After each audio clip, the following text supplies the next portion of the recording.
Today we are going to be taking a walk up Wall Street, and hopefully you might learn some new things along the way. Starting off on the corner of Water Street and Wall Street, this location right here was the original site of New York City's slave market, which stretched a block north to Pearl Street, where Africans kidnapped by the Royal African Trading Company were auctioned off between 1711 and 1762. At the time, this spot right here was the shoreline, with the first street being Pearl Street, one block north.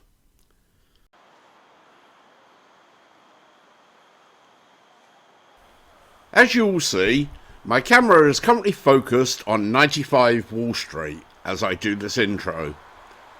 On this corner once stood the second location of Merchant's Coffee House. The coffee house here was an important meeting place for New Yorkers opposed to British imperial policy. Merchant's Coffee House opened at this location in 1772 and was used as a place for trading amongst sea merchants, as well as the Chamber of Commerce in New York. In the 32 years that it stood here, it figured prominently in local and national historical events. Some of these events include the delivery of a letter on December the 20th, 1773, by Paul Revere to the New York Sons of Liberty, informing them of the Boston Tea Party. On May the 17th, 1774, Paul Revere returned with a message requesting cooperation by New York in suspending trade with England due to the closure of the Boston port, giving the first impulses for the founding of a national government. It was from this letter that the First Continental Congress was formed, eventually leading to the Committee of 100. On April the 23rd, 1789, the first President of the United States, George Washington, was greeted here at the coffee house by New York dignitaries. There are far too many societies and lodges that were formed here at the coffee house for me to mention in this video, but needless to say that at one time the coffee house that once stood here was the virtual seat of the United States government. Finally, in June of 1784, the Bank of New York was formed here at Merchant's Coffee House. Two of the founders of the bank, also two of the founding fathers of the United States of America, Alexander Hamilton and Aaron Burr.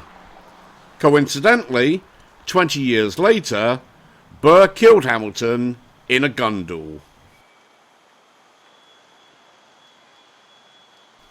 Across the street from the site of the Merchant's Coffee House was the location of the original Merchant's Coffee House, which later became the Tontine Coffee House when Merchants moved. It was at the Tontine Coffee House where the New York Stock Exchange got its rudimentary beginning. It was in 1792 when 24 men met underneath a sycamore tree about a block from here to discuss the rules of trading, and they moved their organization into Tontine later that same year. Whenever a captain would arrive into New York Harbor, he would register his cargo here. Quite often this cargo included enslaved Africans taken from their homelands.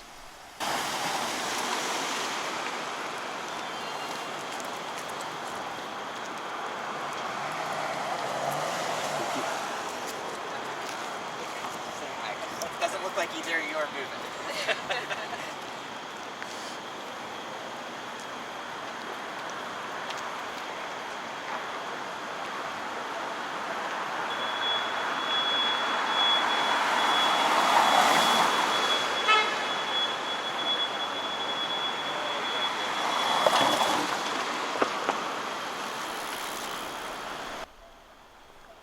Here is a wonderful superimposed image of what Lower Manhattan looked like in 1660, laid over what Lower Manhattan currently looks like today. The extended portions of Lower Manhattan were built upon landfill. How did Wall Street get its name, though? Well, the first Dutch settlers in 1624 included 30 Walloon families, and the belief is that the Dutch name De Walstraat derived from this ethnic group. Also, we can look at the 1660 map on its own for this. You can see that a wall was built along Wall Street, extending from river to river to protect the settlement from Native Americans, the British, and pirates. The wall stood along Wall Street from 1624 until 1699. Now, how many of you knew that Wall Street once had a wall built across the length of it? On the opposite side of the road is the Munson Building, built for the Munson Steamship Company. And on this side of the street, in a similar vein, is this awesome looking building. If you look carefully, you can see an array of nautical figures built in an archway covering the entrance. That is because this building was originally the Seamen's Bank for Savings. This is one of those buildings that I love finding. You won't read about it in many New York history books, but isn't this archway an awesome thing to look at?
This next stretch of road is historical in the sense of what used to be here, and hopefully I can fit it all in.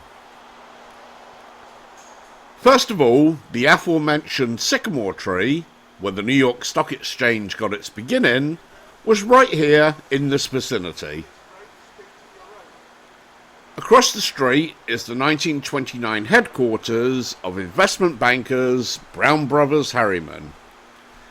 If you look closely, you can see Greek drachmas built into the facade, though I'm not sure why. Now, we can only take a rough guess as to the location, but as we just passed number 60, then it should be roughly where I am now, where 58 Wall Street once stood. 58 Wall Street was the address of Alexander Hamilton from 1783 until 1790. Also, residing at 56 Wall Street, about 100 years before Hamilton lived here, was the Scottish pirate Captain Kidd. He lived here in 1691.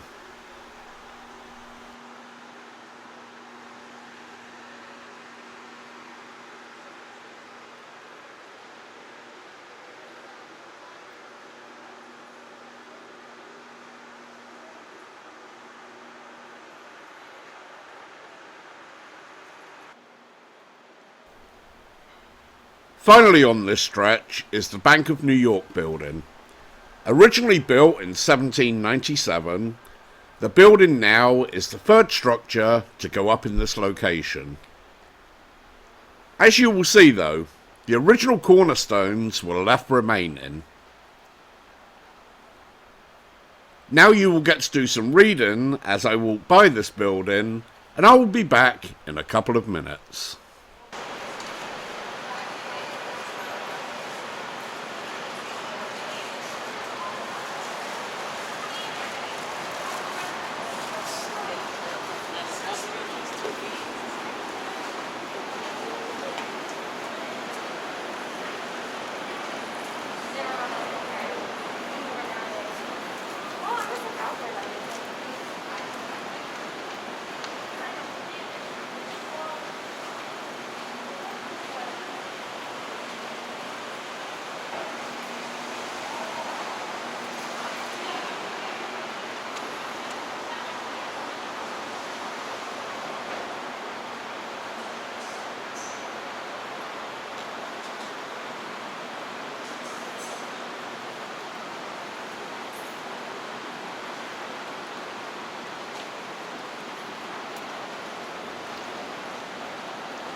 Excuse me. Yeah. You know what rector is? What's that? Rector. Rector.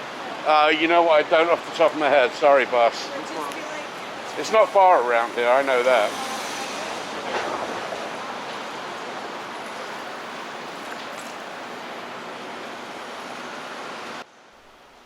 Across the street is the temple structure that was originally the Merchants' Exchange. A building that was built upon the original Merchants' Exchange after the fire of 1835. In 1863, this building became the US Custom House until 1899. In 1907, the height of the building was doubled when it became the first national city bank. And if you're wondering, yes, that became Citibank.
The final building that we will look at in this video is 40 Wall Street.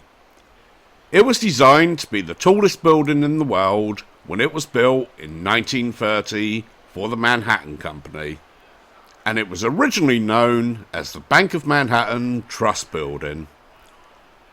The building was, in 1930, the tallest building in the world for a very brief period, but ultimately lost out to the Chrysler Building. So like its current namesake, it clearly lost and finished in second place. That's all for now, guys.